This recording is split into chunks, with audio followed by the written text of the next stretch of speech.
मयामन सिंह जिले में दीपू चंद्रदास की निर्मम हत्या के मामले में पुलिस ने 6 और आरोपी को गिरफ्तार किया। ये गिरफ्तारी आपको बता रहे हैं कि भालुका इलाके की गई है और छापेमारी के दौरान ये सभी लोग गिरफ्तार किए गए। बांग्लादेशी अखबार की रिपोर्ट के अनुसार गिरफ्तार किए गए लोगों पर आरोप यह है कि वे दीपू चंद्रदास पर अपनी नौकरी छोड़ने का दबाव बना रहे थे। इस मामले में अब तक कुल 18 लोगों को हिरासत में लिया गया है। गौर करने वाली बात तो यह है कि दीपू चंद्रदास की हत्या 18 दिसंबर को की गई थी। आरोप है कि भीड़ ने उन्हें पीट कर मार डाला। इसके बाद हमलावरों ने उनके शरीर को एक पेड़ से लटकाकर आग लगा दी। यह घटना सामने आने के बाद बांग्लादेश में अल्पसंख्यक हिंदुओं में गुस्सा और डर दोनों देखने को मिला। इस हत्या के विरोध में हिंदू संगठन नेशनल हिंदू महाजोत ने ढाका के नेशनल प्रेस क्लब पर प्रदर्शन किया। बता दें कि प्रदर्शनकारियों ने दीपू दास की हत्या की कड़ी निंदा की और दोषियों को सख्त से सख्त सजा देने की मांग कर दी। उन्होंने कहा कि बांग्लादेश में अल्पसंख्यक हिंदुओं पर हमले लगातार बढ़ गए हैं और सरकार को उनकी सुरक्षा के लिए ठोस कदम उठाना चाहिए। इस बढ़ती हिंसा को लेकर अंतर्राष्ट्रीय स्तर पर चिंता जाहिर की गई है।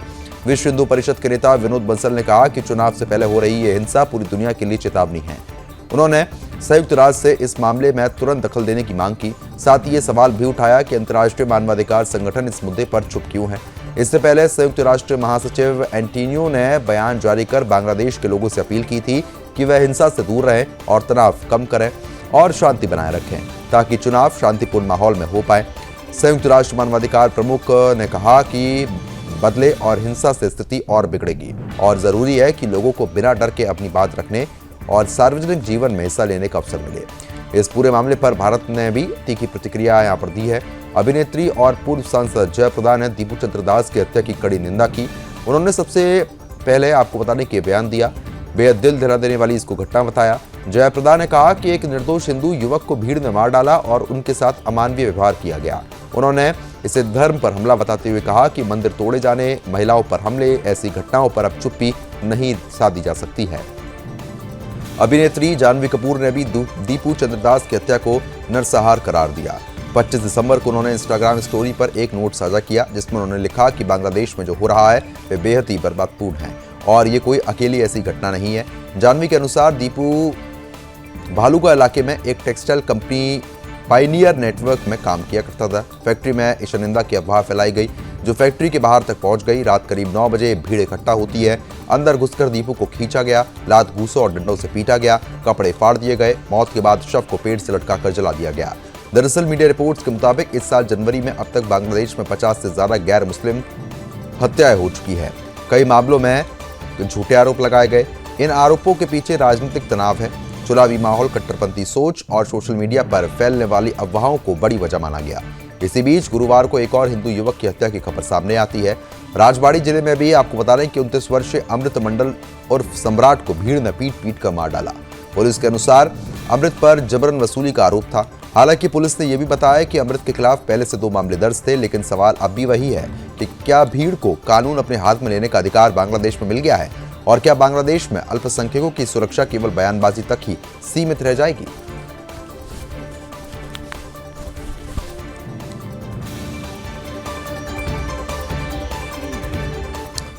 अब रुक करते हैं नाइजीरिया का। बता रहे कि नाइजीरिया से एक बड़ी और बेहद ही गंभीर खबर सामने आ रही है। गुरुवार रात अमेरिकी सेना ने आतंकी संगठन आईएसआईएस के ठिकानों पर एयर स्ट्राइक कर दी।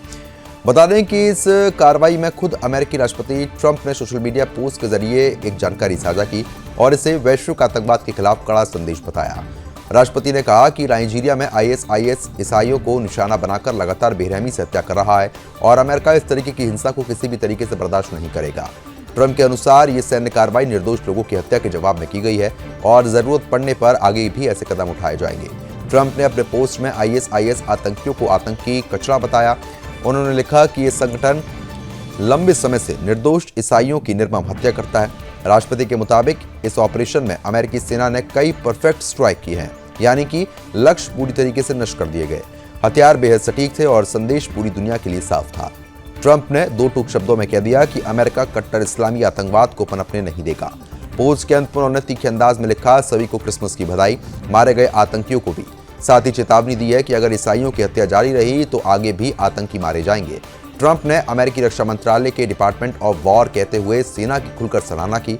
उन्होंने कहा कि इतनी सटीक और निर्णायक सैन्य कार्रवाई केवल अमेरिका ही कर सकता है। इस पूरे घटनाक्रम को आगे आंकड़ों के साथ देखा जाए तो स्थिति और भयावह है। International Society for Civil Liberties and the Rule of Law की एक रिपोर्ट के अनुसार नाइजीरिया में जनवरी से 10 अगस्त के बीच धार्मिक हिंसा में 7,000 से अधिक ईसाइयों की हत्या की गई। इन हत्याओं के लिए बोको हरम और फुलानी जैसे आतंकी संगठनों को जिम्मेदार ठहराया गया। अमेरिकी रक्षा विभाग के एक अधिकारी के मुताबिक यह हमला नौसेना के एक युद्धपोत से दागी गई दर्जनों टॉम हॉक क्रूज मिसाइलों के जरिए हुए थे। बता रहे हैं कि गिनी की खाड़ी से दागी गई ये मिसाइलें नाइजीरिया के सोकोतो राज्य में आईएसआईएस के 2 ठिकानों पर गिरी। ये इलाका नाइजर सीमा के पास स्थित है। यहाँ पर आईएसआईएस साहिल नाम का आतंकी गुट सक्रिय था। अमेरिकी अफ्रीका कमान ने बताया कि शुरुआती जांच में कई आईएसआईएस आतंकियों के मारे जाने की पुष्टि हो गई। हालांकि अभी यह स्पष्ट नहीं है कि हमला ठीक किस समय हुआ और इसमें कितने आतंकी मारे गए। नाइजीरिया सरकार ने बयान जारी करते हुए हमले की पुष्टि करते हुए कहा कि अमेरिका के साथ चल रहे सुरक्षा सहयोग का यह हिस्सा है। सरकार के अनुसार दोनों देश आतंकवाद से निपटने के लिए खुफिया जानकारी साझा करते हैं और संयुक्त रणनीति पर काम करते हैं। गौर करने वाली बात तो यह है कि इस हमले से ठीक एक दिन पहले ही ट्रंप प्रशासन ने नाइजीरिया को दोबारा कंट्री ऑफ पर्टिकुलर कंसर्न घोषित किया था। यह दर्जा उन देशों को दिया जाता है जहां पर धार्मिक स्वतंत्रता के गंभीर उल्लंघन माने गए हैं। ट्रंप अपने पहले कार्यकाल के अंत में भी ये टैग लगा चुके थे, जिसे बाद में बाइडेन सरकार ने हटा दिया था। नाइजीरिया सरकार ने इन आरोपों को खारिज किया। राष्ट्रपति बोले हैं कि अहमद ने कहा है कि उनका देश धार्मिक स्वतंत्रता के लिए पूरी तरीके से प्रतिबद्ध है। उन्होंने कहा कि नाइजीरिया एक लोकतांत्रिक देश है जहां संविधान सभी धर्मों को सम्मान अधिकार देता है। विदेश मंत्रालय में भी ये स्पष्ट किया गया कि आतंकवाद किसी के खिलाफ हो, वह देश के मूल्य और वैश्विक शांति के खिलाफ है। दरअसल करीब 22 करोड़ की आबादी वाला नाइजीरिया लंबे समय से हिंसा से जूझ रहा है। उत्तर पूर्व में बोको हरम और आईएसआईएस वेस्ट अफ्रीका जैसे आतंकी संगठन बीते 10 वर्षों में हजारों लोगों की जान ले चुके हैं। इन हमलों का शिकार ईसाई और मुसलमान हैं। बता दें कि ये दोनों देश मध्य हिस्सों में जमीन और पानी के लिए संघर्ष करते हैं और उत्तर पश्चिम में अपहरण गिरोह स्थिति को और ज्यादा जटिल बनाता है। इसी पृष्ठभूमि में ट्रंप ने 2 नवंबर को नाइजीरिया को कड़ी चेतावनी दी थी। उन्होंने कहा था कि अगर ईसाइयों की हत्या नहीं रुकी तो अमेरिका नाइजीरिया को दी जाने वाली सभी आर्थिक और सैन्य सहायता का रोक देगा। बता दें कि ट्रंप ने यह लिखा था कि जरूरत पड़ी तो अमेरिका गन के साथ कार्रवाई करेगा और आतंकियों को खत्म कर देगा।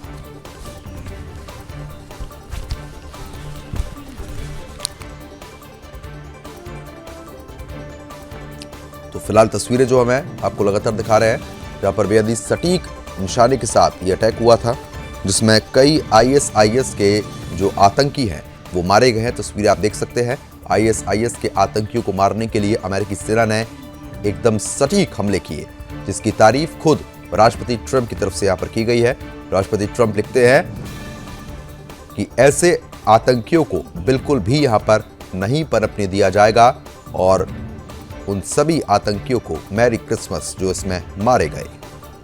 खबर ताइवान से है, जहां पर सीमा पर एक बार फिर से स्थिति बेहद ज्यादा तनावपूर्ण है। चीन ने लगातार दूसरे दिन ताइवान के आसपास अपने लड़ाकू विमानों और नौसैनिक जहाजों की गतिविधियां तेज कर दी हैं। ताइवान के रक्षा मंत्रालय के अनुसार चीन की यह कार्रवाई सीधे तौर पर ताइवान पर दबाव बनाने और सैन्य ताकत का प्रदर्शन करने की रणनीति का अहम हिस्सा है। बीते कुछ वर्षों में चीन कई बार इस तरीके की घुसपैठ कर चुका है, लेकिन हालिया घटनाक्रम ने एक बार फिर से एशिया प्रशांत क्षेत्र की सुरक्षा को लेकर गंभीर सवाल खड़े कर दिए। ताइवान के रक्षा मंत्रालय ने शुक्रवार को जारी बयान में यह बताया गया कि सुबह 6 बजे चीन की पीपुल्स लिबरेशन आर्मी के लड़ाकू विमानों ने ताइवान के आसपास 2 चक्कर लगाए, जबकि 6 चीनी नौसैनिक जहाजों की मौजूदगी भी दर्ज हो गई। इसके अलावा 2 चीनी गुब्बारे भी ताइवान की सीमा के भीतर देखे गए। मंत्रालय ने सोशल मीडिया पर जानकारी जो है वो साझा की और स्पष्ट किया कि ताइवानी सुरक्षा बलों ने स्थिति पर करीब नजर ही रखी थी और उसी समय अटैक हुआ। गतिविधियों का समय रहते जवाब दिया गया। ये घटना कोई पहली बार नहीं है। इससे एक दिन पहले गुरुवार को भी ताइवान के रक्षा मंत्रालय ने चीन की ओर से बड़े पैमाने पर सैन्य गतिविधियों की जानकारी दी थी। उस दिन सुबह करीब 6 बजे ताइवान की सीमा के पास 6 चीनी विमानों और 8 नौसैनिक जहाजों को देखा गया। मंत्रालय के अनुसार चीनी लड़ाकू विमानों ने 2 बार ताइवान और चीन के बीच मानी जाने वाली मध्य रेखा को पार किया और ताइवान के उत्तरी तथा दक्षिण पश्चिमी वायु रक्षा पहचान क्षेत्र में प्रवेश कर दिया। ये कदम ताइवान की सुरक्षा के लिए सीधी चुनौती के रूप में देखा गया। सैन्य तनाव के बीच राजनीति भी लगातार गर्माती हुई नजर आई। ताइवान की मेनलैंड अफेयर्स काउंसिल ने चीन पर अंतर्राष्ट्रीय दमन और राजनीतिक हेराफेरी में शामिल होने का आरोप लगा दिया। उनका ये कहना है कि चीन ताइवान को बदनाम करने और वैश्विक मंच पर दबाव मिलाने के लिए झूठे दावे और आरोपों को लेकर सहारा ले रहा है। हाल ही में चीन की एक सार्वजनिक सुरक्षा एजेंसी ने यह दावा किया था कि कुछ ताइवानी नागरिक चीन में तस्करी गतिविधियों में शामिल हैं और एक ताइवानी जहाज ने इस साल की शुरुआत में समुद्र के नीचे बिछी संचार केबलों को नुकसान पहुंचाया। इन आरोपों के बाद दोनों पक्षों के बीच विवाद और गहरा गया। इन हमलों में जून महीने में ताइवान की एक अदालत ने बड़ा फैसला सुनाया। अदालत ने टोगो में पंजीकृत जहाज होंग ताई की चीनी कप्तान को 3 साल की जेल की सजा सुनाई। उस पर आरोप था कि उसने फरवरी महीने में ताइवान के पास समुद्र के नीचे मौजूद केबलों को जानबूझकर नुकसान पहुंचाया था। ताइवान का यह कहना है कि यह घटना केवल एक तकनीकी या व्यावसायिक दुर्घटना नहीं थी, बल्कि इसके पीछे सुनियोजित साजिश थी। हालांकि चीन ने इन सभी आरोपों को सिरे से खारिज कर दिया। उनका यह कहना है कि ताइवान बेबुनियाद आरोप लगाता है। दरअसल चीन लगातार ताइवान को अपना हिस्सा बताता है और किसी भी तरीके की स्वतंत्रता की कोशिशों का विरोध करता है। हालांकि ताइवान स्टेट में बढ़ता तनाव आने वाले समय में क्षेत्रीय स्थिरता के लिए बड़ा खतरा बन सकता है। फिलहाल ताइवान की सेना पूरी तरीके से सतर्क है और स्थिति पर नजर बनाए हुई है।